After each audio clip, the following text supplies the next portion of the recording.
would like to mention that ChatGPT is also now being very difficult. It's not allowing me to ask it to help me summarize ways that I can preach the gospel.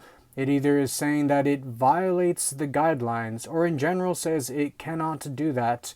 And I don't know if this is a method of preventing me from preaching, but I do know that if that is the case, that is very, very wrong. And so, regardless, I find my ways around to get the program to still allow me to teach you, and that is exactly what I'm here to do. Now, the apology is going to be a really long preaching session of 6 parts, but to sum it up, essentially, I wanted to say that I was not correct to go and give you descriptions of not being with loved ones if you would have potentially punched your ticket to hell. The idea was that when I was describing things like the penalty of potentially being a deceiver and a liar and having to suffer through the tribulations of a rapture because of other people having to suffer through your deception. Now, I don't know God's plans. I can always have an idea of what might be, but I didn't want others to think that I was all-knowing and that I knew exactly the types of divine punishments that are going to occur.